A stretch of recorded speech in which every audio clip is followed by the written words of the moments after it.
개해 다 같은 가정에 복이 많이 깃들고 복을 많이 받으십시오.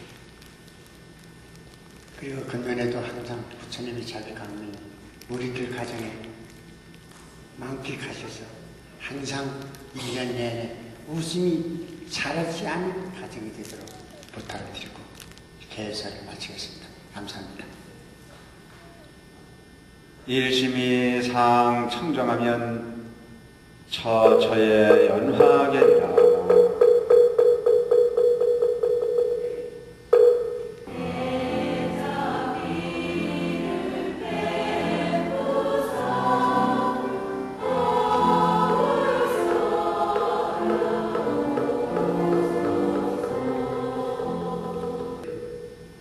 네, 안녕하십니까? 반갑습니다. 새해 복 많이 받으세요. 어저께 하고 오늘하고 다른 게 뭐예요? 우리가 볼 때는 어저께 하고 오늘하고 달라질 게 별로 없어요. 어저께도 그 시간에 일어났고 오늘도 그 시간에 일어나서 그렇게 그냥 아무런 느낌 없이 살고 있어요. 근데 이제 어제하고 오늘하고 좀 다른 게 있다면 달력의 숫자가 바뀌었어요. 어저께까지만 하더라도 2005년도라고 했는데 딱 한순간의 시간이 탁 하면서 2006이라고 하는 부분으로 숫자가 바뀌었거든요. 그 2005라고 하는 숫자와 2006이라고 하는 숫자가 바뀐 부분에 대해서 뭐가 그렇게 다 크게 달라졌느냐? 우리의 마음 하나가 달라졌어요. 그래서 우리가 보면 어저께까지만 하더라도 야 2005년도 지긋지긋했던 거 잊어버리자. 그래서 뭐 했어요? 에? 망년에 했잖아. 망년에. 이제 2006이라는 숫자가 딱 바뀌고 나니까 무슨 생각이 들어요? 야, 이제 그 글씨 하나를 써도 좀 정확하게 써야 되겠고, 발걸음 하나를 움직여도 좀 정확하게 움직여야 되겠고, 뭔가 2006이라는 숫자의 의미에 부여를 해서 좀 더 달라져야 되겠다는 생각이 들어요. 이렇게 처음 시작할 때 우리 마음을 일컬어 초심이다. 이렇게. 처음 초자 마음 심자 초심. 그래서 이 초심은 모든 사람들이 다 깨끗해요. 그래서 우리 기억을 해보건데 그 학교를 다닐 때도 보면은 신학기에 책 딱 받고 첫 학교 딱 가려는 무슨 생각으로 가요? 아 정말 올해는 잘해봐야 되겠다. 글씨도 처음에는 반듯반듯하게 쓰거든요. 조금 늦으면 어때? 똑바로 써야지 뭐 이런 생각을 갖고 가요. 근데 이게 작심삼일이라 그래서 며칠만 지나고 나면 어차피 베린 몸인데 그래서 하고 넘어가는 그런 경향들이 대단히 많습니다. 이 불교에서도 분명히 부처님께서 우리에게 큰 가르침의 하나로서 말씀하신 부분이 처음 먹은 마음, 초발심을 가장 중요하게 생각하고 있거든요. 그래서 전번 시간에도 여러분들이 강조를 했습니다마는 절에를 처음 오는 사람이 야 부처님한테 가가지고 부처님 눈 좀 속여서 어떻게 좀 한번 부족한 부분을 채워볼까 하는 마음을 가지고 절에 오는 분 있어요 없어요? 그런 분은 없어요. 처음에 절에 올 때의 마음은 까짓건 누가 뭐라고 하더라도 나는 오직 부처님 한 분을 보고 가고 부처님 말씀대로 따라서 세상에 부족함이 없는 그릇됨이 없는 삶을 실천해서 삶을 완벽하게 구사해보고자 하는 마음을 가지고 절에 들어오세요. 이 절을 오셔서 이렇게 생활을 하다 보면은 처음에는 하나도 안 미웠던 사람이 알고 나면 미워지는 경우가 있어요. 그죠? 알고 나면. 그러니까 이 사람이 참 중요한 부분이 뭐냐면 처음 만나는 사람이 무조건 싫은 경우도 있지만 좋은 마음으로 시작했다가 오히려 그 좋은 마음으로 시작했으면 끝까지 좋게 가야 되는 건데도 불구하고 좋게 가지 못하고 오히려 더 크나큰 갈등과 고민을 만들어내는 경향들이 우리 생활 주변에 많이 있습니다. 그래서 전번 시간부터 제가 강조를 하고 있는 부분이 이 초발심에 대한 부분을 이야기를 하고 있는데 전번 시간에 못 오신 분들이 있기 때문에 한번 이렇게 아주 쉽게 설명을 하고 이후 부분에 대해서 오늘 새롭게 공부하는 부분에 대해서는 좀 깊이 있게 설명을 드리는 시간을 갖도록 하겠습니다. 따라서 하세요. 부초심지인은 이건 뭐냐면은 처음 마음을 내는 사람은 어떤 마음을 내는 사람? 즉 부처님을 믿는 첫 마음을 내는 사람. 즉 절문에 처음 들어오는 사람. 내지는 출가, 스님이 처음 출가를 하는 사람. 그래서 이 스님들이 처음 출가를 하면은 들어가자마자 행자라고 하는 그 계급을 가져요. 이름이 스님을 행자라고 그러거든요. 그래서 행자의 기분을 갖는데 우리 종단 같은 경우에는 3년 동안의 행자 기간이 있어요. 일반적인 종단 같은 경우는 대개 6개월 정도의 행자 기간이면 끝나요. 근데 이제 저희 같은 경우는 3년의 행자 기간을 갖는데 그 행자 기간이라고 하는 부분은 사실은 스님도 아니고 속인도 아닌 입장이에요. 그래서 그 행자 기간에는 본인이 나는 평생 부처님을 의지해서 부처님 가르친 대로 세상을 살겠다는 마음을 가지고 출가를 했지만 본인이 가다가 난 도저히 못 배기겠다. 그래서 가도 누가 잡는 사람이 없어요. 왜? 그건 지 맘대로니까. 아직은 스님이 아니니까. 이 행자 기간을 3년 동안을 두는 거예요. 그래서 3년 동안에 부인사에서는 주로 스님들이 농사를 짓습니다. 수만 평에 이르는 농사를 져요. 그래서 저는 그때 농사를 지어봐서 아는데 농사 짓는 마음만 가지고 그만큼의 노력만 하면 세상에 안 될 일이 없어요. 여기 농사 접으신 분들 많이 계시죠? 네. 우리가 이 수행을 하는 것도 농사를 짓는 부분이 마음과 다르지 않아야 돼요. 그래서 다들 요즘 사람들이 보면 뭐 세상에서 머리가 좀 아프고 일이 좀 안 되고 그러면 뭐라 그래요? 까짓거 머리 깎고 중이나 될까? 그런 말 해야 안 해요? 그런 말 들으면 중이 나는 기분 나고 이건 뭐 할 일 없는 놈이 하는 건 줄 알고 그 뭐 가끔 보면은 뭐 처자식이 속색이고 뭐 주변 사람들이 마음에 안 들게 하고 뭐 하는 일이 잘 안 되고 그러면 애까지까지 머리 깎고 중이나 될라 뭐 이런 얘기를 해요. 근데 내가 해보니까 웬만하면 그냥 사세요. 이거 그렇게 편안한 거 아니야. 네? 그렇게 편안한 부분만은 아닌데도 불구하고 그런 식으로 이야기를 하는 사람들이 있듯이 또한 그 도해지에 가가지고 사업을 한다거나 뭐 이렇게 사는 사람들이 조금 안 되면 하는 얘기가 아이씨 고향에 가서 농사나 짓고 살까? 뭐 이런 얘기를 해요. 그럼 나는 내가 무슨 얘기를 하냐면은 야 고향에 가서 농사를 짓고 밥을 먹을 수 있는 정도만 된다면 그냥 거기서 참고 살아라. 왜? 그게 나으니까. 이 농사라고 하는 게 보통 힘든 게 아니더라고요.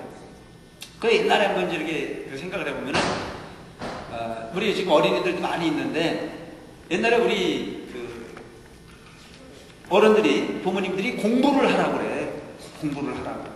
그때 참 우리 부모님은 농사를 짓고 사셨으니까 항상 하시는 말씀이 뭐라고 하냐면은 야 이놈아 공부보다 편한 게 없다. 공부해라요. 그러니까 그 공부를 통해서 네가 세상을 살아야 편안하게 살 수 있는 거니까 공부하라고. 그런데 어린애가 그게 이해가 돼야 안 돼요? 이해가 안 되는 거야.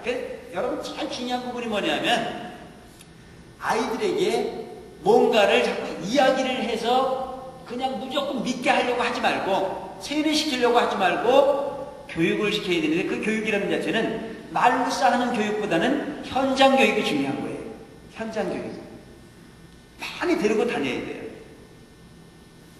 그래서 그 당시에 우리 아버지가 조금 여유가 계셔가지고 나를 데리고 도해지에도 가고 뭐 이제 소위 말하는 그 오피스 사무실에도 좀 다니고 뭐 이제 정치하는 부분도 좀 보여주고 뭐 서방서도 보여주고 뭐 경찰서도 보여주고 시청도 보여주고 또 이 노동을 하는 현장도 보여주고 이렇게 하면서 너가 머리에 들은 게 없을 땐 이렇게 살아야 되는 거고 너가 이 분야를 공부했을 때 이렇게 살 수 있는 거고 이런 걸 쭉 보여줬으면 내가 느끼기를 공부가 그래서 필요하다 이런 생각을 했을 텐데 난 그 당시에 편한 직업은 운전하는 사람이 제일 편안하더라고요.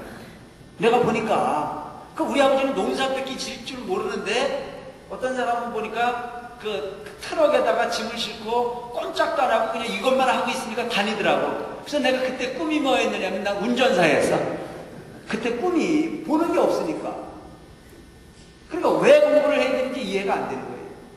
그래서 어느 순간인가 이제 그 집에 어머니도 아프고 또 이제 그 삶이 이렇게 보니까 별로 편안하지 않은 그런 모습을 보고 학교를 갔을 때 편안하지 않거든요, 여러분. 그래서 부모가 건강해야 돼요. 자식 교육의 기본은 부모가 건강해요. 부모가 건강하면 가는 곳마다 자신감이 붙어요. 그러니까 부모님이 아프면, 특히 어머니가 아프면 아이들이 기가 죽게끔 돼 있어요. 어머니는 건강해야 돼요. 저희 어렸을 때 기억을 보면 우리 그 어머니가 참 많이 아프셨거든요. 그래서 우리 아버지가 항상 어머니한테 하는 얘기가 무슨 얘기를 했냐면은 제발 좀 한갑 때까지만 살아라. 응? 한갑 때까지만 살면 소원이 없겠다라고 하는 게 우리 아버지의 소원이었어요. 우리 어머니는 바라도 오고 한갑 때까지만 살아달라. 그럼 원이 없겠다. 근데 우리 70이 넘었어요. 성공했죠? 그게 뭐냐면 우리 아버지가 우리 어머니를 정말 하늘 떠받듯이 떠받들고 살았어요. 오직 어머니. 그 지금도 우리 아버지는 우리 어머니를 모시고 다녀요. 여기 있는 분들 잘 들으세요. 아시겠습니까? 이건 그 중요한 부분이에요. 그래서 그 소원이, 그 우리 아버지 소원이 그랬듯이 내가 어머니 아픈 모습을 보고 학교를 가면은 학교 공부 안 돼요. 뭐 하루 종일 공상이죠. 그 공상만 하다가 이제 집에를 오는 거예요. 그러다가 보니까 가만히 생각해보니까 내가 지금 학교를 다녀도 될 일이 아니야. 뭐 하는 게 좋아? 차라리 돈을 버는 게 좋을 것 같아. 그래서 내가 편지를 써놓고 학교를 갔어요. 편지를. 그 편지를 뭐라고 썼냐면은 어차피 돈이 최고인 것 같은데 저는 학교를 그만두고 돈을 벌겠습니다. 이렇게 이제 편지를 써놓고 직접 얘기는 못하고 학교를 갔어요. 학교를 갔다 왔더니 우리 아버님이 너무너무 기분이 좋으신 거야. 부르는 거예요. 너 참 잘 생각했다고. 어떻게 그런 생각을 다 했냐고. 그러지 않아도 내 혼자 일을 하는 게 지긋지긋했는데 너가 도와준다니까 나는 너무너무 고맙다고. 그러고 나니까 가만히 생각해보니까 이건 어떤 게 판단을 잘한 건지 판단이 잘 안 서요. 그래서 그 이튿날 학교 가지 말라고 잡는데 뿌리치고 학교를 갔어요.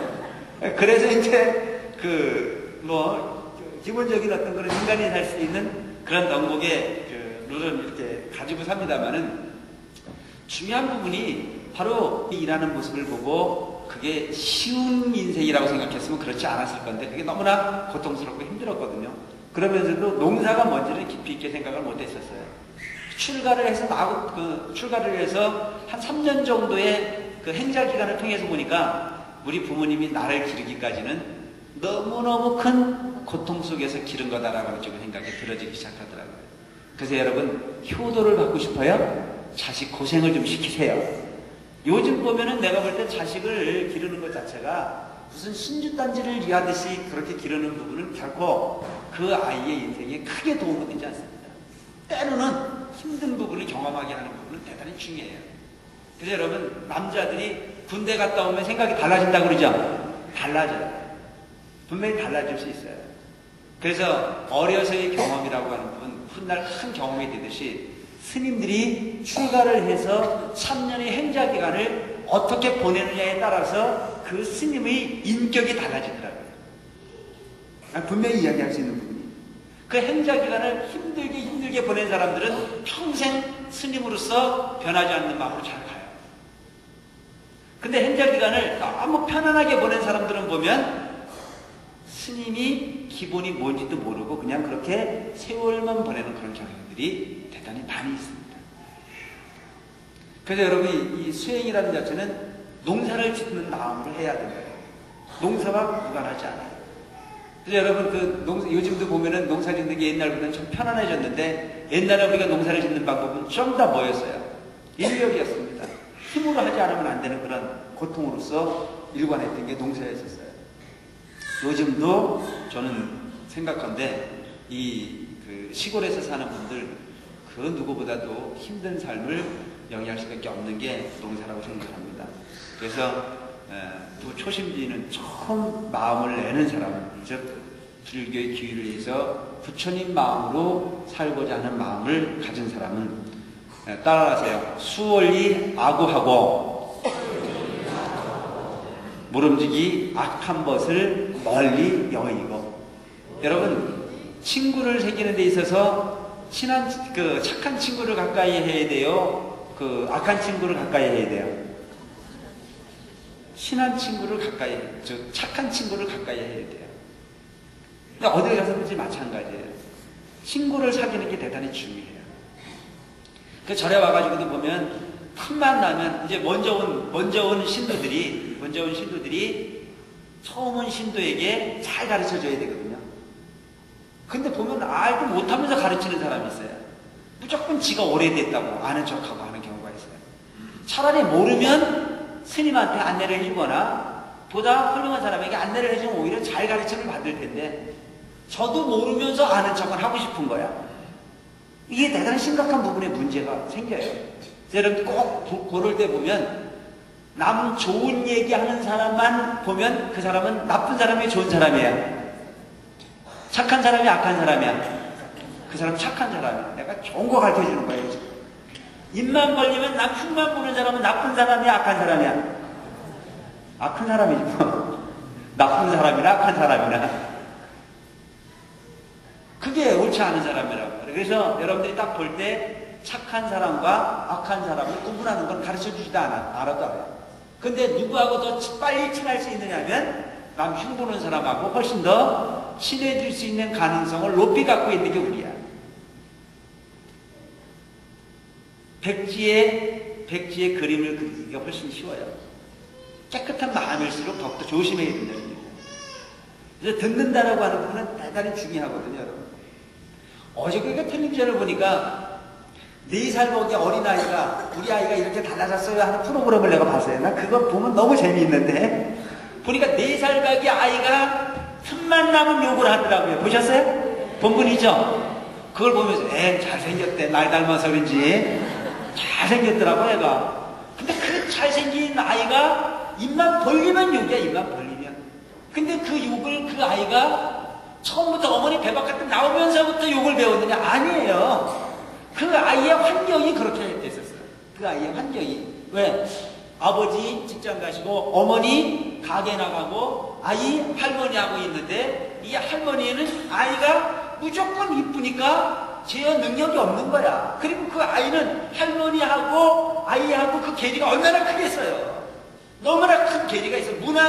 공동의 문화가 만들어질 수도 없고. 그러니까 그 할머니는 무조건 그 아이가 무조건 잘 뛰어다니면 되는 건 줄 알고 그는 원하는 건 무조건 맞춰주면 되는 건 줄 알았고 그분이 그 아이의 언어는 어떤 거였어요?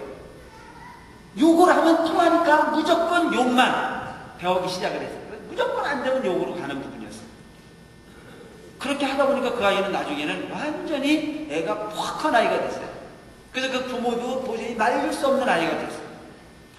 문제는 교육이라고 하는 부분도 그만큼 중요한 거예요.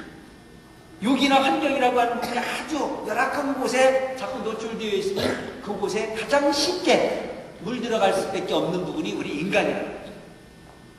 그렇듯이 아이들도 그렇게 물이 들어가듯이 과연 우리 기성세대 연세가 높으신 모든 분들도 전혀 물이 들지 않느냐? 물은 당연히 들게 돼 있습니다. 그래서 맹모 삼천지교랑 맹자의 어머니가 3번 이사를 간 이유가 있어요. 그 환경은 그만큼 중요한 거이기 때문에. 그래서 모름지기 처음 출가한 사람은 악한 벗을 멀리하라 이거예요. 주변에 봐가지고 사악한 말 많이 하고 쓸데없이 남 모함하는 이야기 많이 하고 하는 부분에는 가까이 가지 말라는 얘기입니다. 스스로가 길을 씻을 줄 알아야 되는 거예요. 그래서 여러분 이 세상은 내 스스로가 책임져가는 거죠. 누군가가 책임을 져줄 수 있는 부분은 없어요. 따라하세요. 친근현선하야. 친근현선하야. 즉 어질고 착한 일을 가까이 하라. 어질고 착한 일. 보면 항상 나 아닌 딴 사람 고통받는 모습을 보고 마음 아파하는 사람 있잖아요. 그런 사람 가까이 하세요. 주변에 조금 안 되는 사람 있으면 그를 어떻게 도와줄까 싶어서 마음 아파하는 사람 가까이 하시면요, 절대 그 사람은 사도에 떨어질 일이 없어요. 그럼 여러분 스스로 자꾸 마음을 만들면 그렇게 되게 되죠. 그래서 그 어저께도 그 아이가 보니까 다수의 교육을 이렇게 받고 난 이후에 지가 평상시에 좋아하는 물건을 만났는데도 그러면 그걸 안 들고 오는 거예요. 그러니까 뭐 신동엽인가 하는 이 사람이 가가지고 너 이걸 왜 안 들고 왔어? 그러니까 그건 내 거가 아니기 때문이에요. 4살밖에 아니고. 참 거기서 나는 교육이 얼마나 중요한 건지 배웠어요. 그런 교육 하고 싶거든. 유치원을 사문사 유치원 보내라. 확실합니다. 그래, 여러분 우리가 흔히 생각하기를 그 연세 높으신 어르신들의 일을 보면 막 나중에 철들면 돼. 나중에 철들면 다 될 거야. 절대 그렇지가 않아요. 아니, 나무가 클 때 보면은 처음부터 바로 커야 되는 거지. 구부러지고 난 이후에 그게 굳어지고 난 이후에 바로 피려고 그러면 펴져요, 안 펴져요? 안 펴져요. 그럼 펴질 수가 없는 겁니다. 그래서 어려서부터 아닌 건 아니고 긴 건 기고. 그래서 여러분들이 흔히 보면 우리가 유치원 교육이라는 자체를 대단히 흔히 무시해버리는 그런 경향들이 많이 있습니다. 그리고 또 한 가지 내가 이야기할 수 있는 부분이 뭐냐면, 종교를 갖되 아이에게 이해시킬 수 있는 부모가 되잖아. 여기에 꼭 하고 싶어요.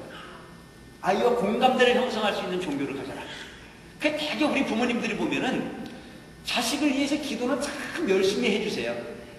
근데 그 자식에게 그 어머니 기도하는 모습은 무지하게 비춰지는 경우가 있어요. 무지하게. 논리로 비춰져야 되고, 그 부분이 과학적인 근거에 의해서 비춰져야 되고, 이 세상에 가장 논리적이고 완벽한 부분이 행위라고 하는 부분을 이해시키고 설득시켜야 되는데, 그 부분이 생략 빼진 부분으로 무지하게 자식을 위해서 기도하는 모습을 보여줬기 때문에 그 자식은 그 부모를 묵시적으로 무시해버리는 경향들이 있습니다. 이건 비극을 잉태하는 기본이에요. 비극을 잉태하는 기본이라는 거죠. 내가 자식을 위해서 기도를 하려거든 그 자식에게 얼마만큼의 진실한 기도가 이루어지고 있는지 현장을 보여줄 필요도 있습니다. 아시겠어요? 막연히 내가 잘 됐다는 생각을 하게 만들지 말라는 얘기예요. 언젠가 내가 이야기를 했던 경험이 있습니다만은, 옛날에 아버지를 일찍 여의고 아이를, 유복자를 기른 보살님 한 분이 계세요.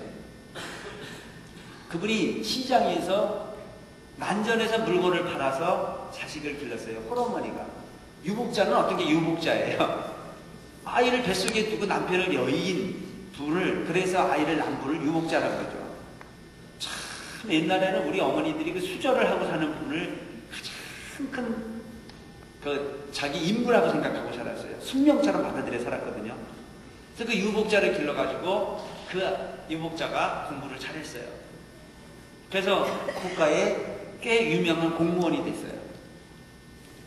그래서 며느리를 빌어가지고 손자를 두고 사는 데는 별 무리가 없을 정도로 만들어 주었는데, 그러고 난 이후에 이 어머니가 막 생각해보니까 세상이 참 덧없어요.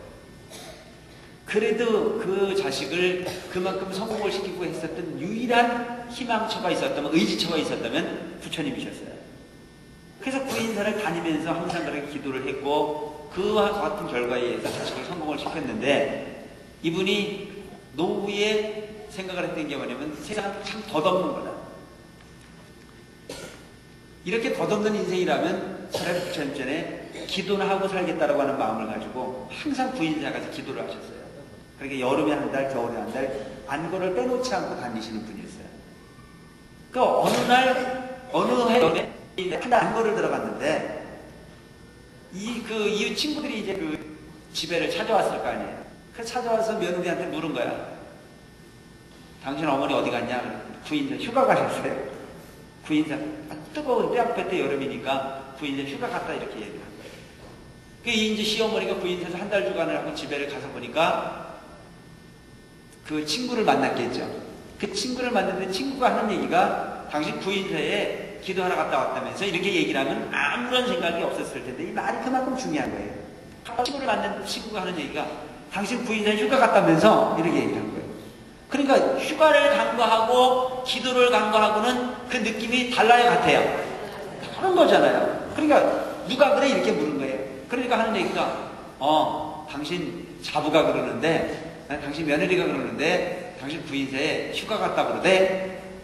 그러니까 이 시어머니가 참 지혜로운 분이에요. 웬만한 분 같으면 성질급하니까 가가지고 내가 휴가 갔다 왔냐? 내가 너 때문에 기도하러 갔다 왔지? 이렇게 얘기했을 텐데, 이 시어머니는 딱 생각한 게, 내가 자식을 위해서 기도를 했지만은 너희들이 기도가 뭔지 휴가가 뭔지는 아주 구분을 못하는구나.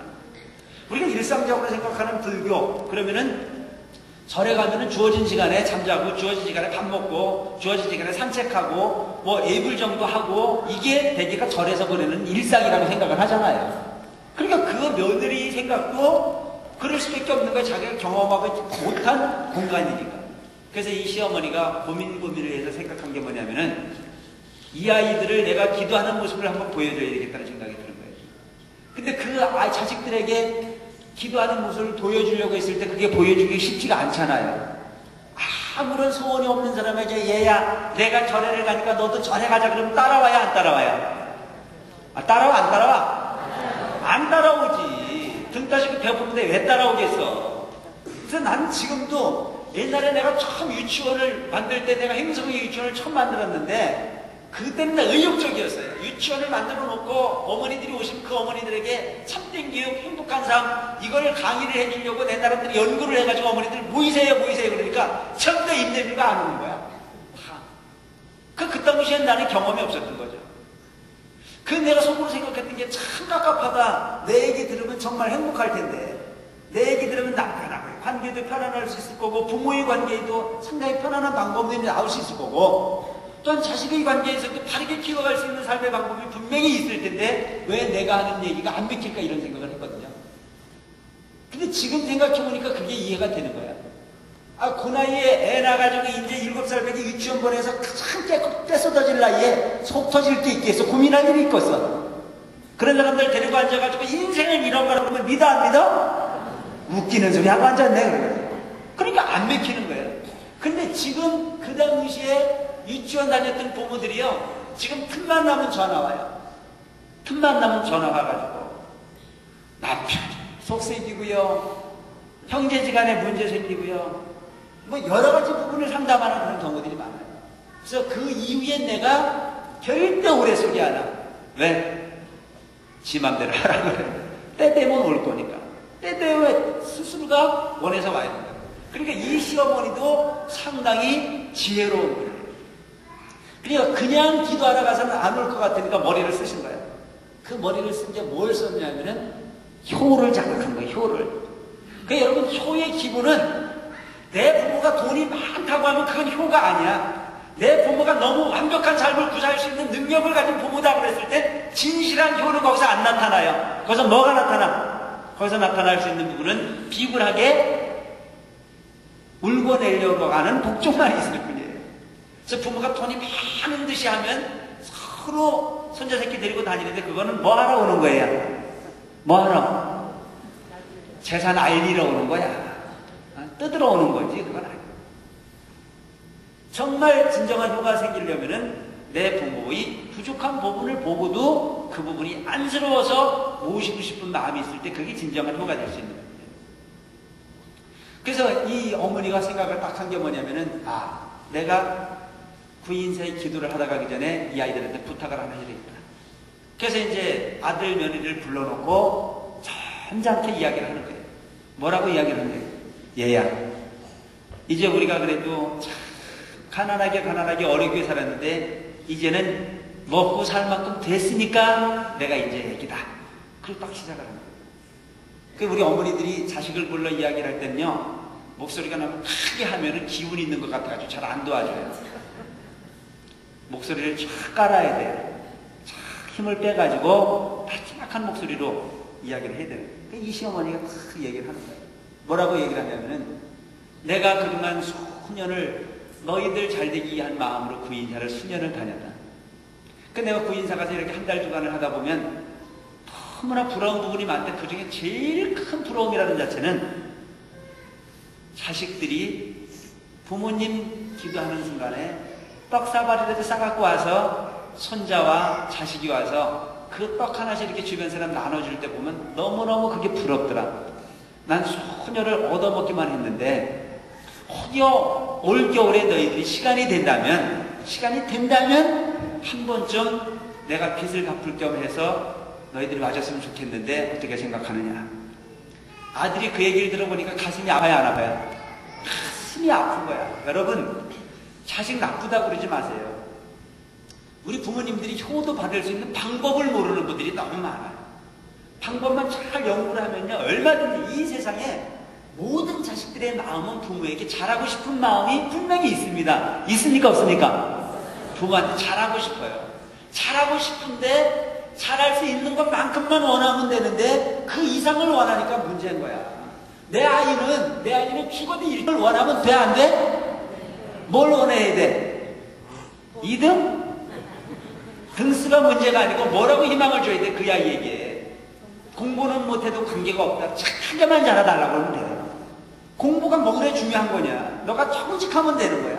세상을 자신감 있게 살아갈 수 있는 너이면 돼. 이런 부분으로 만족하게 주면 그 아이는 희망을 갖고 살 수가 있어요. 근데 맨날 하는 얘기가 이웃집 아이는 이놈의 새끼 1등도 안 했는데 너는 그것도 못하냐고 하고, 이웃집 아이는 한 달에 용돈을 1,000원만 주는데 너는 10,000원을 주는데도 그따구냐 하고 맨날 비난만 하니까 무슨 생각이 들어요? 들어 배째는 거야. 그러니까 문제는 뭐냐면 포기하지 말아야 돼. 희망을 줘야 되는 거고, 비난보다는 칭찬이 더 중요한 부분이라 이거죠.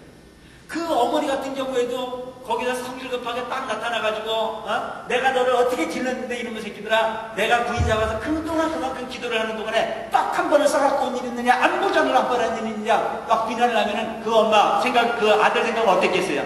부인사? 아이고 재수없어, 못 갈 때 이럴 걸로. 그런데 그 어머니는 너무 그걸 잘하신 거예요. 그래서 너무 편안하게 이야기를 할 건데, 내가 이만큼 신세를 졌는데 이제는 우리도 떡사발 싸가지고 다닐 수 있는 여유는 생기지 않았냐 라고 하는 마음으로 딱 설득을 한 거예요. 그러니까 이 아이가, 그 아들이 가슴이 아프게 받아들여서 어머니 그런 부분이 있으면 진작 말씀을 하시지 이제 그 말씀을 하시는 거예요. 시간도 있고 돈도 있고 얼마든지 있습니다. 어머니 걱정하지 말고 들어가세요. 저희가 꼭 시간 내서 들어갈게요. 그리고 이제 그래 하는 거예요. 그리고 주간을 들어갔는데 한 반쯤 끝나고 나니까 아들 며느리가 떡사발을 싸가지고 이제 그 인사를 온 거야. 그래서 그 지금 그 광명당 크게 짓고 있는 그곳에 목조 건물이 있었는데 거기서 그 이제 자랑 삼아서 이제 광고를 한 거야. 우리 아들 며느리가 떡사발 싸갖고 다 돌렸어. 그 돌리고 난 이후에 거기서 얻어먹은 사람들한테 자랑을 하면 잘 맥혀 안 맥혀? 잘 맥히는 거예요, 여러분. 누구 자랑할 때 그냥 자랑만 하면 절대 안 맥히는 거야. 어떻게 해야 돼? 물심양면이야. 하나 먹이고 난 다음에, 그리고 난 다음에 자랑을 해봐. 잘 맥히거든. 그러니까 그때 떡 한 조각씩 얻어먹은 사람은 다 며느리 잘 봤다고 그래 안 그래? 그 자랑거리가 얼마나 많겠어요. 내가 이 아이를 유목자로 길러가지고 이렇게 출세를 했고 결혼을 해서 이렇게 이쁜 그 며느리를 소위 맞아들였고 손자가 이렇게 건강하고 얼마나 행복하겠어요.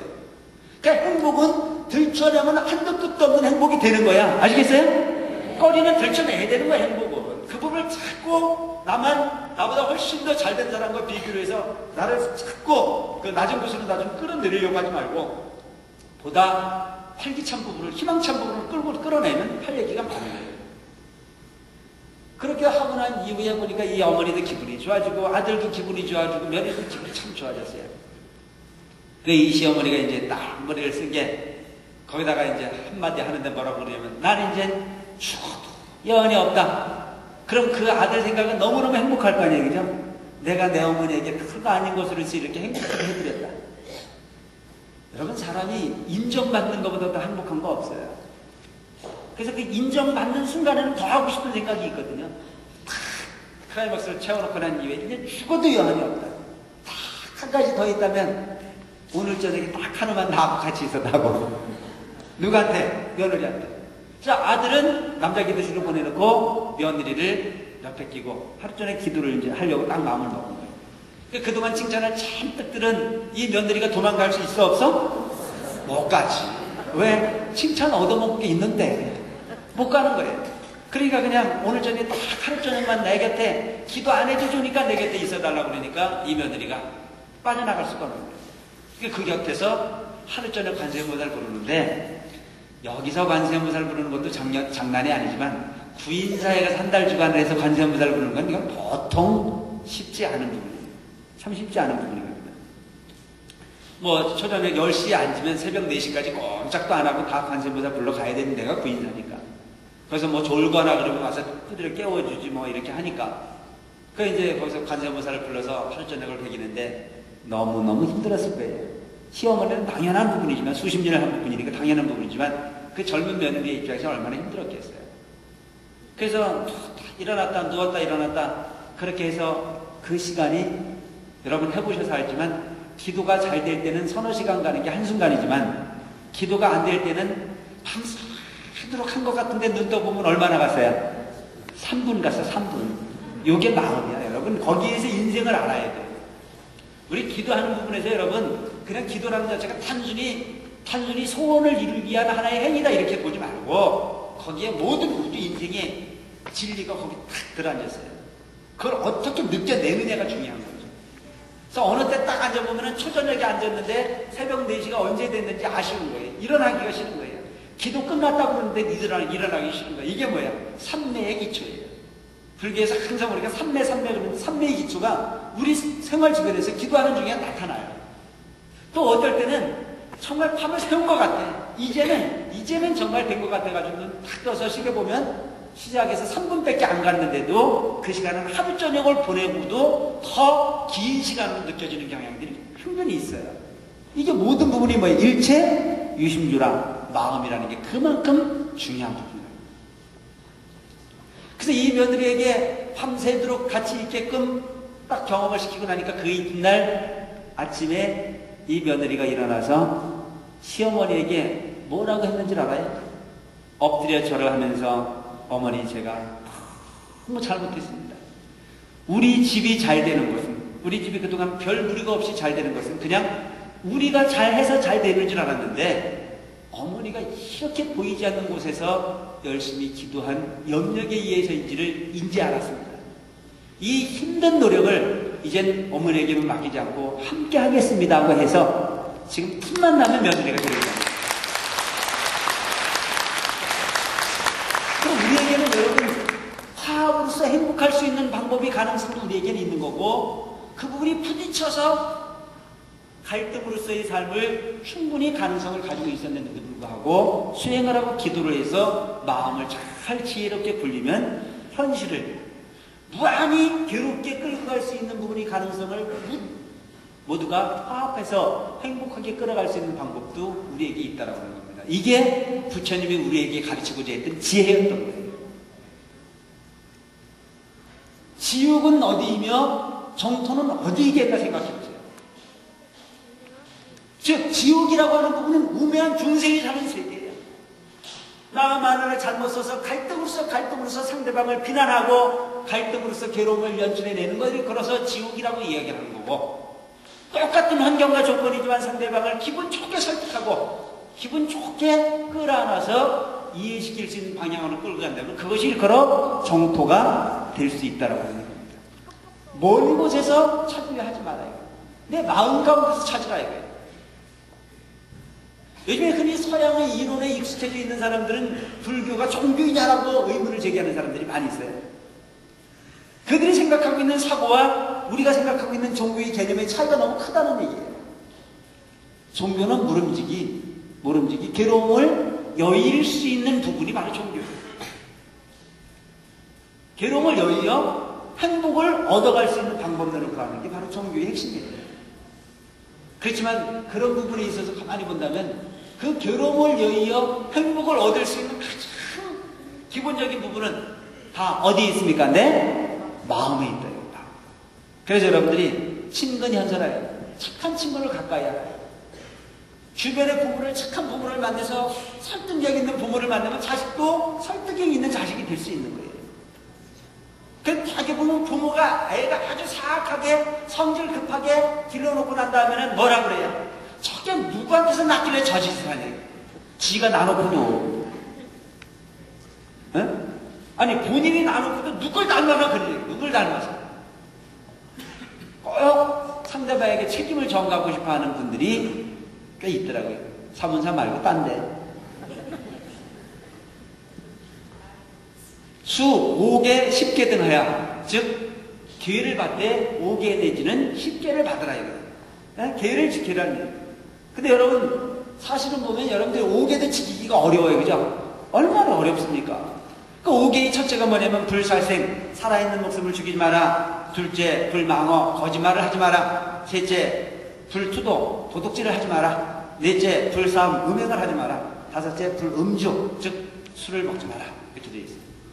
이 5가지를 지키기도 사실은 어려워요.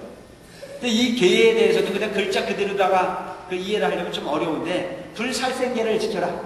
불살생계라는 자체는 그냥 살아있는 목숨을 죽이지 마라. 근데 내가 배고파 죽겠는데 안 먹고 어떻게 살아? 배가 고픈 것을 해결하기 위해서는 먹되 쓸데없이 죽이지 마라 이거예요. 아시겠어요? 재미 삼아서 죽이지 마라. 이게 재미 삼아서. 그건 잘못된 거라 이거. 그래서 재미 삼아서 배는 불러 죽겠는데 할 짓이 없어가지고 낚시질 가는 사람. 근데 누구라고 말은 안 해. 이거 썩 좋은 거 아니야? 그러니까 그런 부분. 그냥 나는 아무 이유도 없는데 날아가는 새를 잡고 싶어 환장을 하는 거야. 그거는 내가 볼 때 불살생기야. 그리고 그 사냥을 하면서 딱 맞춰가지고 날아가는 새가 뚝 떨어지는 모습을 보면서 옆에서 잘했다고 박수치는 사람 공범이야. 그런 거 하지 말아야 돼요. 네? 그 새가 죽어가면서 얼마나 억울하겠어. 그냥 조건에 의해서 내가 먹고 살기 위해서 어쩔 수 없어 사냥을 하는 것도 그게 바른 것만은 아닌데, 그거를 그냥 잡아가지고 거기에서 쾌감을 느낀다라고 하는 부분은 그건 썩 인간으로서 좋은 행위라고 볼 수가 없다. 잘 살아다니는 낚시를 해가지고 고기를 잡아가지고 그걸 잘난 척하느냐고 풀어서 주는 거예요. 그 내가 거꾸로 얘기하는 게, 저한테 낚싯바늘 생겼다가 풀어주면 좋겠어? 거꾸로 한번 생각해보라고 해요. 너한테 낚싯바늘 한번 꼴깍 생겼다가 저 배창살을 긁고 난 이후에 그걸 풀어주면서 그걸 복졌다고 생각하는 사람은 어리석은 사람이죠. 방생도 잘해, 방생. 방생도 잘 살아다니는 거, 가뚜들게 잡아가지고 비닐 주머니에 담아서 하루 종일 끌고 다니다가 낯선 곳에 가서 놔주면서 하는 얘기가 뭐라고 해요? 물고기야, 물고기야, 용왕이한테 가서 이러건데 내가 놔준 공덕을 꼭 전해가지고 우리 아들 대학생 똘꺽 붙게 해달라고? 나라면 가가지고 똘꺽 붙는 게 아니고 똑 떨어지게 해달라고. 그거는 말이 안 되는 부분이라 이게. 진짜 방생의 의미는 이처럼 추운 겨울날에 저 산에 있는 산짐승들이 먹을 게 없어요. 그때 집에서 한 줌의 곡식에 퍼다가 뿌려서 나눠 먹을 수 있도록 하는 거, 그건 방생이야. 아시겠어요? 그게 죽을 수밖에 없는 처지에 있는 생명을 놔주는 게 방생이야. 운열대학 끝에 웅덩이에서 물이 말라 죽을 수밖에 없는 현실에 있는 물고기 올챙이들을 꺼먹고무신에 떠가지고 넓은 물에 놔주는 부분이 방생이에요. 그럼 내가 요즘에 가만히 생각해보면 내가 스님으로 잘하는 이유가 내가 옛날에 그거 많이 했거든. 그때야말로 순수한 방생이었어.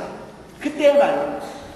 응? 지금은 뭔가를 하면은 이미 아상이 갇혀 있어가지고 이걸 하면 좋은 일이야 이런 생각을 하지만, 우리 어렸을 때만 하더라도 그것은 좋은 일이라는 생각도 못했어요. 그냥 그놈이 죽어가는 모습이 너무 안타까웠기 때문에 우리는 주로 신고 다녔던 게, 그 당시 운동화도 못 신고 뭐 신었어요? 꺼먹고무신 신었다고. 꺼먹고무신에 그거 뒤뚱뒤뚱 뛰어다가 그거 넓은 물에 놔주고 그랬던 부분이 지금 생각해보니까 모르고 했던 부분이긴 하지만 그게 공덕으로서 충분한 가치가 있었던 거예요. 그게 방생 중에 가장 기본적인 진실한 방생이었다는 생각이 들어요.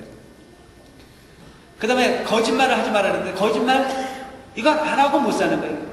그러니까 거짓말을 하라고 그러니까 이 거짓말도 종류가 여러 가지예요.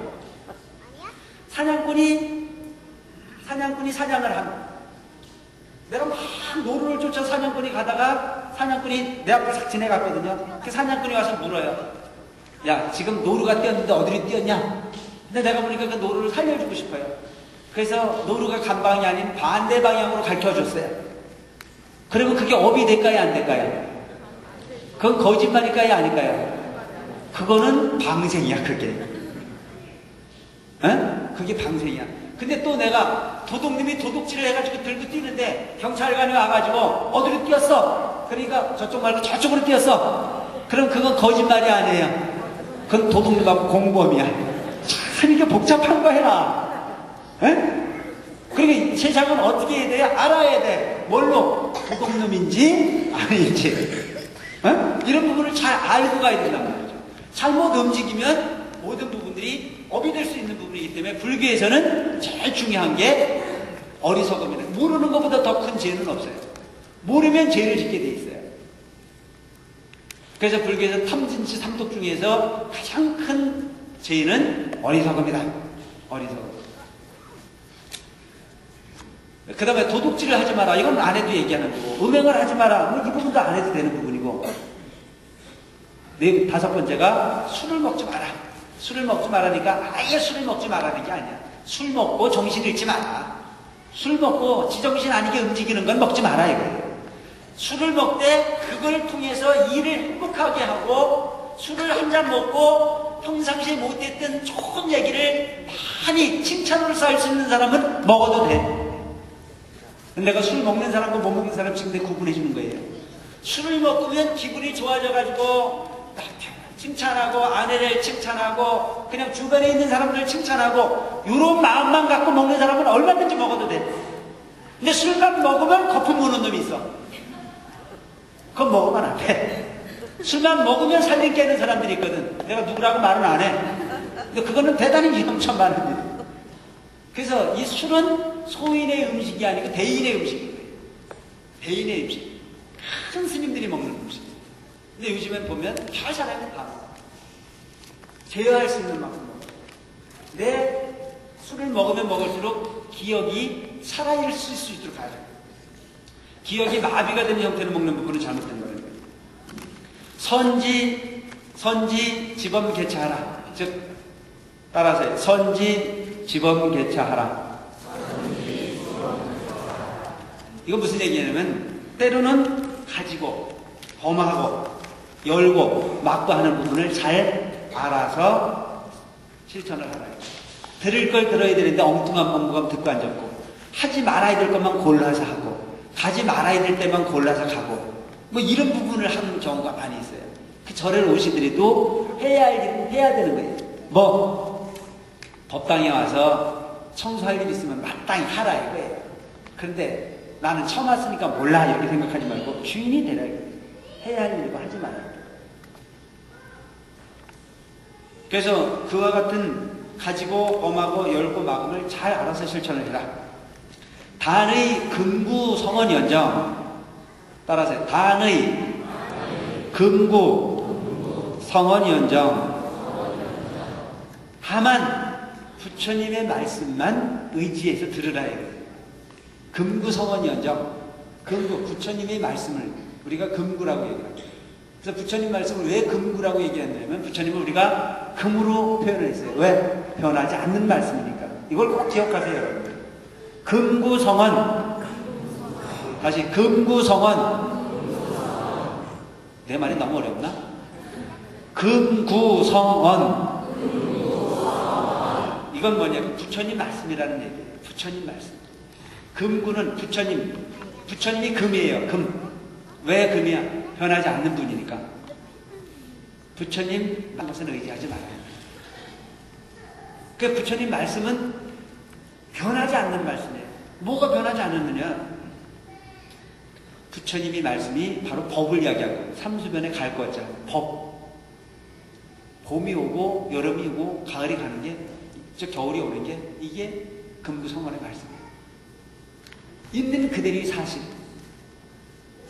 그래서 부처님과 우리가 다른 부분이 있다면 내가 며칠 설명을 했는데 우리는 지 기분에 따라서 세상이 보여져요. 그죠? 지 기분에 따라서.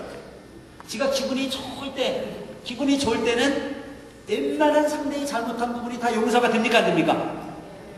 돼요. 근데 내가 기분이 언짢았을 때 상대의 잘못이 용서가 안 됩니다. 여러분 바로 이런 거예요. 남편이 진급을 했어요.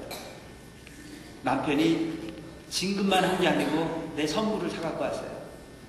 남편이 평상시에 아무런 표현도 안 했던 사람이 어느 날 너를 이 세상에서 가장 사랑한대요. 근데 아이가 그날 그런 이야기를 듣고 그런 행복에 젖어 있는데 아이가 그날 물을 떠갖고 다 물을 엎어버렸어요. 그럼 그 아이가 미워요? 안 미워요? 하나도 안 미워요. 그럴 수도 있는 거죠. 그럴 수도 있는 거예요. 근데 남편이 속을 지글지글 썩여요. 진급도 못했어요. 돈도 가서 카드를 얼마나 썼는지 마이너스를 만들어 갖고 왔어요. 지글지글 속을 새기는 데다가 애가 물을 떠먹겠다가 컵을 하나 깨버리면 그 아이가 그럴 수도 있어요? 대답을 못해. 지혜비를 닮아가지고 하는 것마다 이런 쪽으로 가잖아요. 그죠? 똑같은 컵을 깼는데 어느 때는 그럴 수도 있는 거고 어느 때는 왜 지혜비를 닮았느냐고 얘기했냐. 애가 문제야? 내가 문제야? 에? 지가 문제인 거야. 이게 우리는 어저께는 용서가 됐던 게 오늘 용서가 안 되는 근기를 가진 게 중생이에요. 근데 부처님은 어저께 컵을 깼어도 그럴 수 있는 거고 오늘 컵을 깼어도 그냥 그럴 수 있는 거야. 그냥 있는 그대로의 사실만을 보는 거지 그 감정에 기복을 일으켜야 될 이유가 없는 분이 바로 부처님인 거예요. 다시 설명을 한다면 저 하늘에 있는 희영청 밝은 달을 청춘 남녀가 바라다보면 어떤 달이에요? 청춘 남녀가 안 해봐서 몰라? 아름다운 달이잖아. 너무너무 아름다운 달이라고. 그래서 새끼손가락 걸어가면서 우리는 사랑만 먹고 살자. 우리는 절대 변치 말자. 그래서 그 달이 지켜줘서인지 쏘가서인지는 몰라도 결혼을 해서 2, 3년 잘 살았어요. 애도 하나 있어요. 근데 어느 날 남편이 잘 다녔던 회사도 시들시들 해주고 삶이 척박해지기 시작을 해서 돈이 없고 경제가 약하다 보니까 부딪혀 싸움이 일어날 수 있잖아요. 그래서 어느 날 탁 부딪혀가지고 전쟁이 일어났어요. 그래서 힘없는 사람하고 힘 있는 사람하고 싸우면 누구 손해야? 여자가 힘이 있어요? 남자가 힘이 있어요? 대답을 못해. 요즘에 여자도 힘 있게 세다 그러대. 응? 그래가지고 꽉스럽게 남자가 한번 줘 박아버렸어요. 그래서 하나는 눈탱이가 밤탱이가 되고 때리는 놈도 기분은 좋아요 안 좋아요? 나도 때려봐서 하는데 기분 별로 안 좋거든요. 그 때린 사람도 문 열고 나가버리고 맞은 사람은 청승을 떨고 앉았는 거죠. 허구 많은 놈 탄에 붙들고 재수없게 그놈 걸려가지고 내가 이렇게 살아야 되나 싶어서 울고불고 하다가 해가 뉘엿뉘엿지근한 위에 아파트 창문 너머에 희영청 밝은 달이 탁 떠올라왔어요.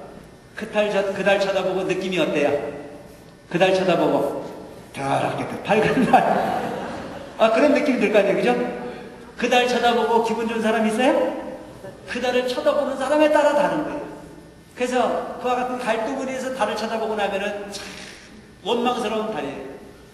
그런데 한때는 그 달에 쏘가서 사랑을 만들었고 한때는 그 달 때문에 가슴 아파 눈물 짓고 있다면 달이 문제예요? 내가 문제예요? 내가 문제인 거야. 언제 달이 너쁘고 그러라고 그랬어? 지가 지달이라고 따갔지?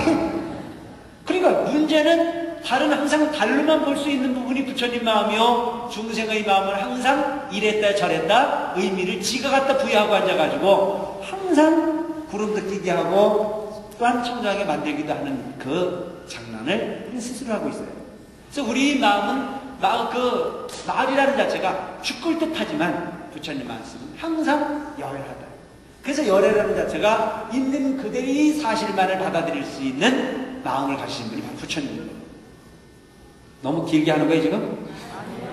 그래서 금구성원이어서 그래서 이 변하지 않는 부처님 말씀만 의지를 하지 나머지는 별로 그렇게 의지할 게 못한다. 절에 와서도 부처님 말씀만 들으면 되는데 꼭 엉뚱한 잘못된 정보를 이야기하는 경우가 많아요. 말을 어떻게 이렇게 잘하는지 몰라. 절에 와가지고 보면 나는 절에 오지도 않았는데도 별 얘기들이 다 많아요. 그러니까 심지어는 누구가 왜 그렇게 궁금해. 그런 얘기 다 필요 없고 부처님 말씀만 의지하면 되는 거예요. 스님 법문할 때 듣는 얘기만 들으면 되는 거야. 아시겠어요? 네. 딴 얘기 다 필요 없는 얘기가 돼요. 절에 왔으면은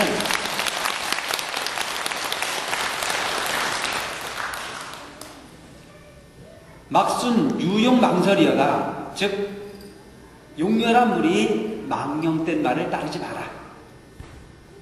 용렬한 잘못된 무리의 말을 따르는 그런 경향들이 많아요. 제가 이제 어저께 그저께가 우리 상월주사님의 탄신 95주년 탄신 행사를 했어요. 아시죠? 탄신 95주년 행사를 했는데 여러분들도 아무리 바쁘시더라도 부인사에 조사스님 탄신제 열반제에는 꼭 가셔야 돼요. 이거 한 가지 거꾸로 우리가 바꿔서 얘기를 한다면 저 예수님 같으신 분은요, 저 이스라엘이라고 하는 그 사막에 전 세계에 있는 사람들이 그분 태어난 곳을 한번 갔다가 와서 죽는 것을 최고의 행복이라고 생각하고 평생 그곳을 떠나드는 사람들이 있어요. 근데 우리는 엎어지면 코달대에 있는 부인사에 조사 스님께서 깨달음을 얻으시고 우리에게 오늘날 이만큼 수행의 분위기를 연출하고 삶의 이치를 깨달아서 가르침을 베풀어 주신 그 스승이 머무르신 공간에 그것도 인색하게 생각해서 못 다닌다라고 하는 부분은 조금 문제가 있지 않나 싶은 생각이 들어요. 손을 이뤄달라고 하면서 지 하는 짓은 전혀 안 해. 이건 좀 문제가 있어요. 그래서 우리가 딴 건 몰라도 이런 큰 행사에 좀 가볼 필요가 있는데, 내가 그날 그 행사를 가보니까 행사가 끝나고 난 이후에 어떤 보살이 하나 잡혀왔어요. 어떤 보살이. 그 잡혀왔는데 보니까 우리 스님들도 참 별짓을 다 해야 돼. 이 보살이 수년을 다니면서 부인사에 무슨 시주 한다고 주변 사람들 꼬셔가지고 돈 받아서 자기가 다 꿀꺽꿀꺽 새겨버린 거야.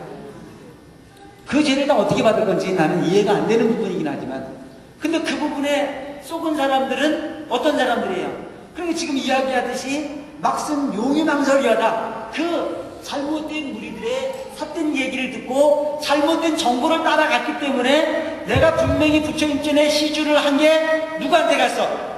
엉뚱한 여자의 잘못된 행위의 결과로 가버렸다는 거예요.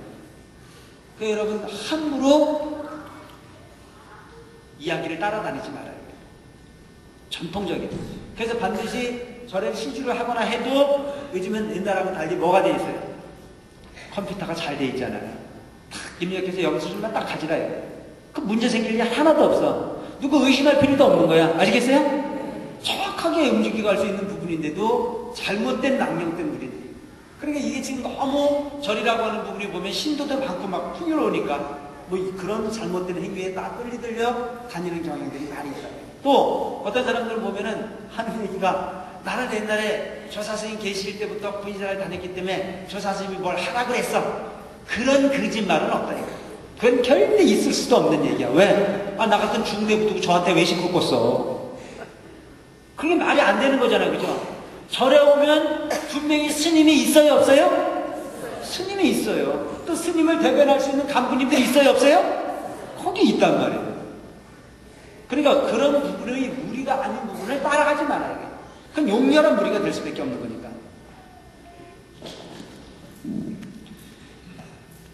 기기출가야 이미 부처님 전에 마음을 내서 들어왔거든. 참배 청중인데 청정한 대중을 참배해서 모실진다. 이건 얘기하면 무슨 얘기냐면, 여러분들이 대중이에요. 대중. 이미 출가를 해서 이미 부처님 마음을 믿기 위해서 마음을 내서 오셨거든. 이 대중의 무리를 신선하게 받들어 모실 줄 알아야 된다는 얘기예요. 나는 소중하고 신도회가 우습게 보이는 그건 잘못된 거라는 얘기예요. 다시 거꾸로 얘기한다면, 저기 합창단들이 있는데 내 개인 볼일을 보러 다니는 데는 최선을 다하면서 합창단이라고 하는 단어로 소속되어져 있으면서 개인의 사정을 들어 거기에 행위를 등한시하는 건 잘못된 부분이라는 얘기예요. 너무 정확하게 찔렀나? 그래서 지금 합창단이 지금 다 떼먹었잖아요, 지금. 또 이와 같은 법회가 있는데, 이와 같은 법회에 나는 어제 저녁에 서울에서 분당에서 일을 보고 여기 새벽 3시에 도착을 했어요. 새벽 3시에. 이렇게 밤새도록 쫓아와가지고 법문을 해주려고 왔는데 뒷돈 타러 가가지고 안 와서 스님을 열받게 하는 거. 그것도 문제가 있다는 얘기예요. 네? 그러니까 문제는 뭐냐면 무언의 약속을 지켜갈 수 있는. 자, 우리는 사실은 보면은 우리 불자들이 한 가지 좀 깊이 있게 생각을 해야 될 덕목 중에 하나가 뭐냐면, 교회를 다니시는 분들은 보통 교회에 일주일에 3번은 가시더라고요. 일주일에 3번. 근데 우리는 그렇게까지는 안 하잖아요. 네? 우리는 출석도 잘 안 불러요. 근데 교회는 출석도 잘 부르대. 출석도 정확하게 불러요. 며칠 전 어떤 사람을 내가 한번 얘기했지만, 어떤 분이 그 교회를 한 15년 이상 다니셨던 분을 내가 꼬셨거든요. 불교로. 그 내가 꼬신 게 별거 아니에요. 그냥 우리는 11조 같은 걸 안 받는다. 내가 그런 얘기 했거든요. 우리 11조 없잖아요. 그래서 그분이 이제 내가 책도 몇 가지 이렇게 주고 이야기도 좀 이렇게 하고 그랬더니 참 불교는 너무너무 좋은 것 같다는 거예요. 그래서 내가 그때 딱 얘기한 게 뭔 얘기했냐면 요 얘기했어요. 불교는 세상의 주인이 나다. 기독교는, 불교가 아닌 딴 종교는 세상의 주인이 나 아닌 딴 존재다. 그래서 그에 의해서 우리는 왜 사는지도 모르고 살아야 되는 부분이 그 종교고, 우리는 내가 살아야 되는 이유를 분명히 알고 가라고 깨우쳐주는 종교가 불교다. 이런 얘기를 했어요. 그랬더니 종보다는 주인이 됐다는 선택을 하더라고요. 머리가 돌아가니까 가능한 거예요. 근데 이제 그분이 그렇게 하시고 난 이후에 요즘 전회를 오셔가지고 하는 얘기가 세상에 그렇게 받아가지고 어떻게 절을 운영하냐 얘기예요. 그렇게 받아가지고 우리 절에서는 한 달에 돈을 얼마 내라 그래요. 한 달에 우리 2,000원만 내라 그래. 2,000원. 성의금 2,000원 딱 내잖아. 이거 안 떼어먹는 사람이 있었는데 누구나 말 안 하는데 그거 안 낸다고 뭐라 그러는 사람도 없어요. 우리는 공식적으로 내는 건 2,000원 내는 거고 그 다음에 내는 것은 각자가 알아서 내는 거예요. 그죠? 각자가 알아서 내는 거지 뭐 얼마나 꼭 내라 이런 부분은 없잖아요. 근데 그쪽에서는 반드시 고지서가 나가요. 100만 원을 벌어오면 10만 원은 딱 내야 되게끔 돼 있어요. 그걸 안 내면 죄악이에요. 하나님께 떼어먹은 거예요. 이렇게 되거든요. 그리고 거기에 감사원금, 건축원금, 뭐 봉사원금 뭐 해가지고 뭐 그게 내는 게 또 수월찮아요. 근데 저래 보니까 하나도 안 되니까 하는 얘기가 이거 도대체 어떻게 내야 되는 건지 모르겠다. 틈만 나면 전화 와요. 언제 돈을 내야 되는 거냐고. 그럼 난 내고 싶은 대로 내라고. 우리는 돈 내는 걸 못 내게는 안 한다고. 뭐 이제 그런 얘기는 하거든요. 어쨌든 그 부분이 중요한 부분이 아니고 그가 하는 얘기가 교회를 다니다가 요즘 안 갔더니 자기 집 가까이에 있는 집사 한 분이 오셔가지고 자기를 붙들고 하루 종일 울더라요. 그 왜 우냐고 그랬더니 불쌍해서 운다고. 너가 하나님을 두고 사탄이 있는 곳에 가가지고 헤매는 모습을 보니까 지옥에 갈 것을 뻔히 눈에 보이는데도 못 보고 거기 가서 그러고 있는 게 너무너무 안타까워서 운다고. 그래서 하루 종일 우는데 자기가 너무너무 마음이 괴로웠다는 얘기를 하더라고요. 그래서 내가 그래도 어떻게 생각하냐고, 진짜 그 사람이 옳은 것 같냐고 그랬더니 자꾸 헷갈린다는 거예요. 이제 자꾸 헷갈린다는 거예요. 내가 헷갈릴 수 있을 것 같아요. 자, 우리 부자들 중에서 이웃에 있는 사람이 절에를 나오다가 절에를 며칠 빠지면 가가지고 손잡고 앉아가지고 불쌍하다고 그렇게 불쌍할 수가 있냐고 해본 사람이 있어요? 오든지 말든지. 우리 전혀, 물론 그래서도 안 되겠지만 그 정도로 그분들은 포교를 하거나 하는 부분에 아주 열정을 갖고 갑니다.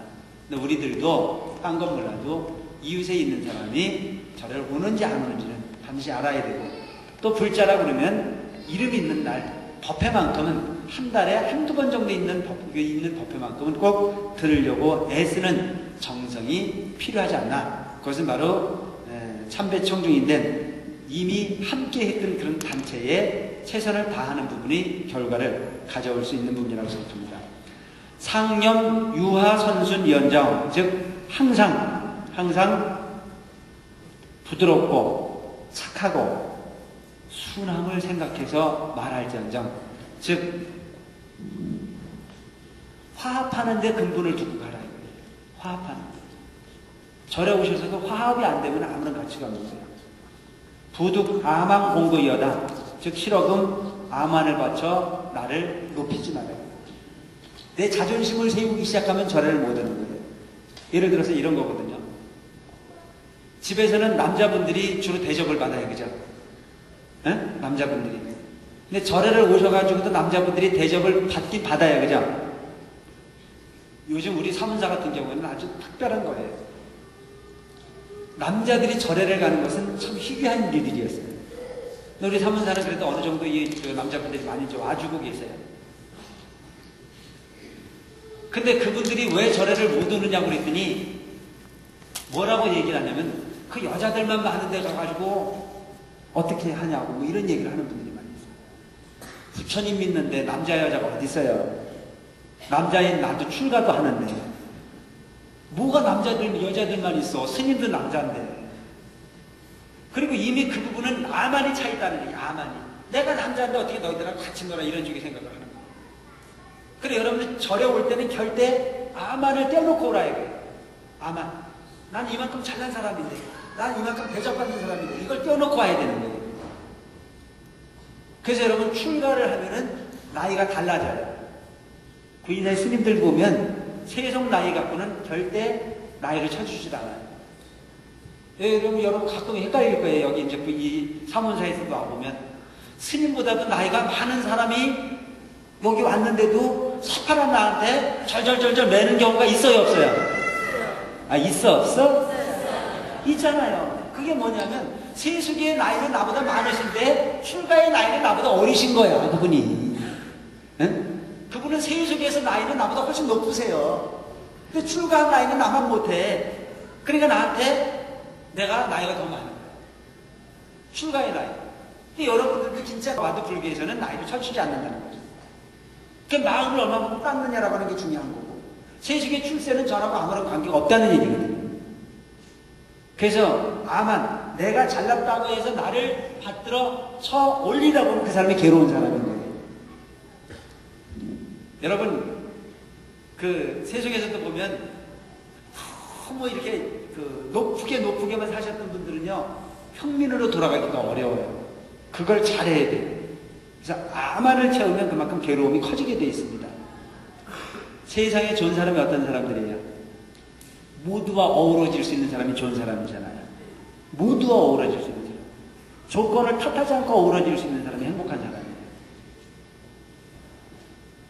대자는 유형하고 소자는 위제니라. 즉 나보다 나이가 많은 사람은 형을 삼고 나이가 어린 사람은 아우를 삼아라. 절에 오셔가지고 여러분 그거 꼭 필요한 부분이에요. 연세 높으신 어르신을 보거든 받들어 모시라 이거예요. 내 부모님 모시듯이 내 형님 모시듯이 이렇게. 나 우리 절에서도 보면 이 일을 하면서도 보면 간부님들이나 보면 뭐 형님 아우 이렇게 하는 말씀들이 너무 보기가 좋더라고요. 그래서 형님 아우 할 수 있는. 그래서 대자는 유형하고 소자는 위제니라. 따라하세요. 대자는 유형하고 소자는 위제니라. 큰 자, 즉 나이가 많은 사람은 형을 삼고 나이가 어린 사람은 아우를 삼아라. 형님 아우 하는 분위기를 가면 얼마나 행복하겠습니까? 당요쟁자 얻은 당요쟁 싸울 장자 쟁자 얻은 즉 마땅히 어떤 사람이 다투는 자가 있거든. 우리 붙어 싸우는 경우가 있잖아요, 그죠? 누가 붙어 싸우거든 양살로 화합하야, 양설로 화합하야, 즉 두 말로 화합을 하라요. 근데 우리 이거 거꾸로 가죠.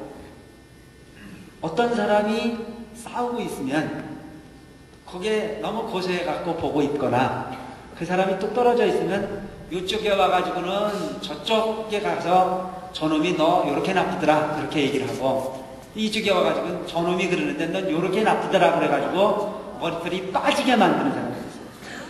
그 얼마나 큰 죄인지 몰라요. 그래서 상대방이 기분 나빠할 이야기거리가 있거든. 그걸 덮어주라 이거예요. 두 가지 말로 화합하라 이거예요. 저 사람이 저렇게 욕을 해도 그쪽에 가가지고 내가 들어보니까 너를 그렇게 나쁘게 이야기하진 않더라. 참 사람이 좋은 부분으로 이야기를 하는데 그때는 감정이 좀 상해가지고 내 성격을 조절을 못했다라고 이야기를 하더라. 이렇게 얘기를 해주라 이거죠.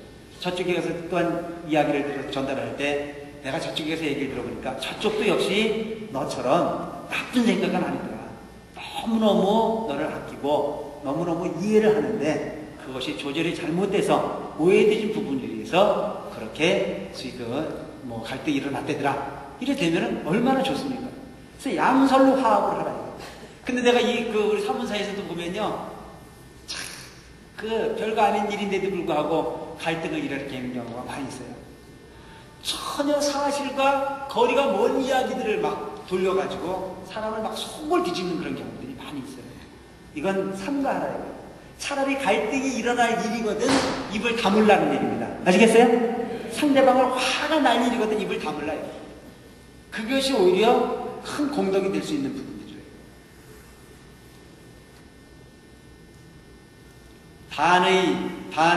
단이 자심상행연정, 즉 다만 자비스러운 마음으로서 서로를 향할지언정 자비가 아닌 마음은 내지 말아요.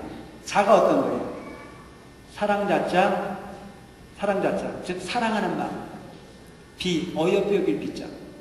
상대방을 항상 사랑과 어여삐 여길, 즉 측은한 마음으로 상대를 보라.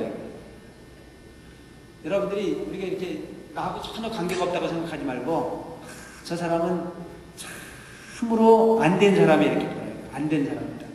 그러니까 안 됐다는 마음으로 도와주기 시작하면은 모든 부분을 더 해주고 싶은 마음이 좀 생기게 됩니다.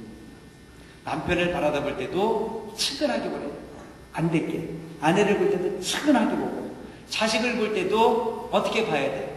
허구많은 능력 있는 부모를 탄에 붙들고 너가 나처럼 부족한 부모를 만났구나 하는 마음으로 보면 그 아이가 더욱더 사랑스러울 수가 있어요. 근데 흔히 부모들이 하는 얘기가 내가 너를 얼만큼 귀하게 여기는데 이런 마음, 이런 쪽에 생각만 하고 있어요. 그러기보다는 좀 부족하다는 생각을 가지고 더 섬세하게 대해주려고 애를 쓰는 그런 마음으로 자식을 대할 필요가 있다는 겁니다. 부득 악어 상인이여다. 즉 실어금 악한 말로 사람을 상하게 하지 말지어다. 악한 말로 상대방을 상하게 하는 그런 경우들이 우리 생활 주변에 너무나 많습니다. 약야 기는 동반하야.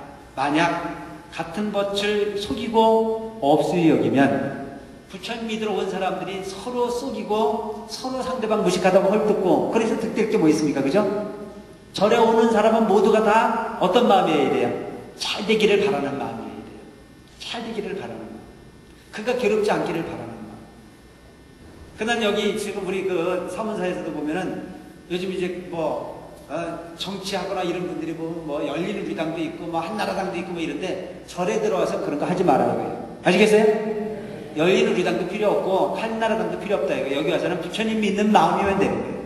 부처님 믿는 마음. 삿된 부분이 개입시키지 말고 본인이 원하는 대로 기도하라 이거예요. 그리고 주변에 있는 사람에게 진실하게 보여줄 수 있는 행위만이 있을 뿐이지 나머지는 여기서 논쟁하지 말았으면 좋겠다 이거예요. 옳고 그름이 장이 돼서는 안 된다라고 생각합니다.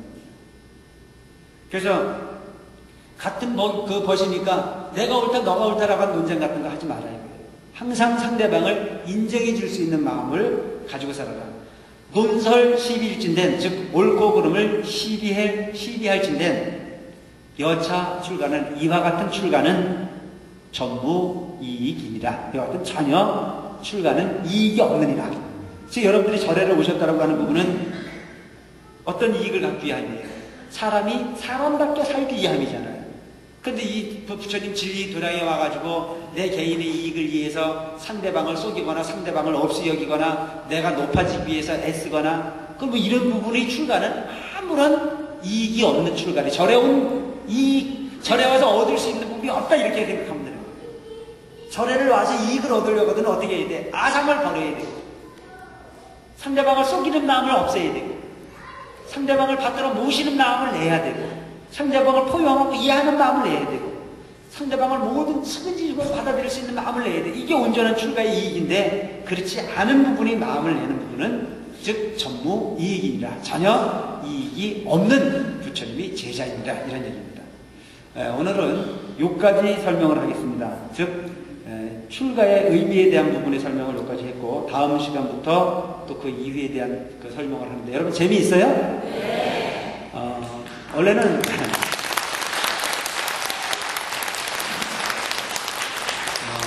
주로 지금까지 제가 법문을 했던 내용들이 보면 그냥 제가 그동안 봤던 책들을 중심으로 해가지고 그냥 재미있게만 이렇게 끌어왔었는데, 이제는 우리 수준이 그래도 어떤 그 경전에 근거한 부분의 내용을 이렇게 열거해 가면서 가면 더 많은 다양한 이야기거리도 되고 더 남는 부분도 많이 있을 거라고 생각이 들어서 요즘 여러분들에게 초발심 자경문이라고 하는 경전에 근거해서 법회를 하고 있습니다.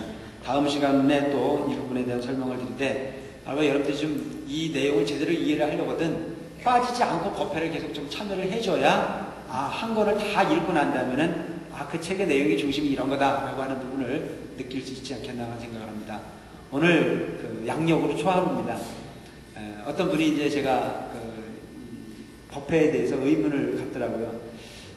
신정인데 많은 분들이 바빠서 이 법회에 많이 못 나올 것 같다. 법회를 해야 되느냐 말아야 되느냐 이런 이야기를 하더라고요. 그래서 둘이 나오면 어떻고 셋이 나오면 어떠냐, 무조건 하겠다 이런 얘기를 했습니다. 평상시보다도 더 많은 분들이 이 초하루, 즉 신정에 이루어지고 있는 가족 법회인데도 불구하고 많이 참여를 해주시는 모습을 보면서 전 나름대로 크나큰 희망을 갖습니다. 우리는 하면 된다라고 하는 좀 생각을 제가 이렇게 가져가요. 가끔 보면 이제 사람이 적어서 법회를 보기가 좀 명구스럽습니다 이런 얘기를 하는 경우가 있어요. 그럼 저는 그때마다 무슨 얘기를 하냐면 부처님은 첫 설법을 5명 데리고 있어요. 부처님이 첫 설법을 5명을 데리고 했거든요. 5비구를 중심으로 첫 설법을 했어요. 인원은 중요하지 않다는 생각이 듭니다. 열정이 중요한 부분이죠. 모쪼록 앞으로도 여러분들이 계속 누가 어떻게 됐든지 간에 우리 참배 청종, 즉 참된 대중의 어떤 그런 부리를 엮어가는 부분에 일원으로서 최선을 다하는 것, 그것만으로도 공덕이 됩니다. 여러분들이 지금 절에 오셔가지고 법회에 빠지지 않고 오시는 것, 거기서 어떤 얘기를 들었다 안 들었다는 중요하지 않아요. 그 법회에 참석을 해서 그 법회가 이루어질 수 있도록 성원을 해준 것만으로도 공덕이 되고도 남아요. 아시겠어요? 이 얘기는 내가 왜 하느냐면 참 중요한 부분이에요. 여러분들이 아무것도 안 듣고 가도 돼요. 그냥 절에 와서 그냥 이 자리에 앉아서 법회 시간에 있었던 것만으로도 공덕은 아주 수승한 공덕이 돼요. 옛날에 내가 큰 스님 모시고 있을 때에 참 양심적이었던 것 같아. 그때 마음이. 그땐 초심이었어요. 하루 종일 일을 하고 다녀. 하루 종일. 제가 몸이 좀 가벼운 편이거든요. 하루 종일 일을 하고 다니는데도 내 양심상 밥값을 못한 것 같아요. 밥값을 저 신도들이 지극정성 갖다 올린 그 소위 정성의 결정체를 내가 먹을 수 있는 능력이 되는가 이런 생각을 할 때가 있었어요. 그래서 내가 큰 스님 잘 한번 들어가서 큰 스님 저는 아무래도 이게 제대로 사는 것 같지가 않습니다. 제가 지금 출가에서 살고 있는 이 모습은 너무 부끄러움입니다. 큰 스님 왜 그러냐고요. 제가 하는 일이 일 같지도 않고 또한 내가 지금 출가에서 살고 있을 때 밥을 먹는 것이 아까울 정도로 내 생활이 부족하고 부끄럽습니다. 이런 얘기를 했어요. 큰 스님께서 나한테 하시는 말씀이 그건 그렇지 않아. 정 너가 할 일이 없고 그게 그렇게 부족하다는 생각이 들거든 승복을 입고 하루에 5번만 절에를 올라갔다 내려갔다만 해도 그건 밥 먹을 자격이 돼 이런 얘기를 하는 거예요. 한편으로 생각해보면 참으로 편안함을 주시는 말씀이시긴 한데 그게 의문이었어요. 왜 그렇습니까? 이렇게 내가 여쭌 적이 있어요. 그때 우리 큰 스님께서 하시는 말씀이 세상은 다 노력하기 나름이에요. 네가 옷을 입고 올라내리다 보면 지나가는 관광객이 널 보고 스님이다 라고 하는 느낌을 갖는 순간도 이미 가르침이 된 거라는 거죠. 그 부분에게 일부를 깨우치게끔 하는 역할을 했다라고 하는 거예요. 앉아서 해태하기만 하지 말고 성실하게 움직이는 것 자체는 다 공덕이다 이런 얘기를 하더라고요. 고려 여러분 이 신정 빨간 글씨에 뭐 스키장에 스키를 타러 갈 수도 있고 뭐 여러 가지 해맞이들 갈 수도 있고 여러 가지 부분이 있을 수 있었겠죠. 하지만 그 많은 행위 중에서 그래도 가족법회라고 하는 부분을 잊지 않고 그 가족법회에 참여하겠다는 의지를 가지고 오신 것만으로도 여러분들은 올 1년 여러분들이 원하는 모든 소원을 이룰 수 있는 기초를 충실히 다졌다라고 하는 부분의 마음을 가져도 될 거라는 생각을 합니다. 비록 이 법회에 동참하신 분들로 항상 행복한 삶을 영위하시길 바라면서 오늘도 없는 법문 맺겠습니다. 감사합니다.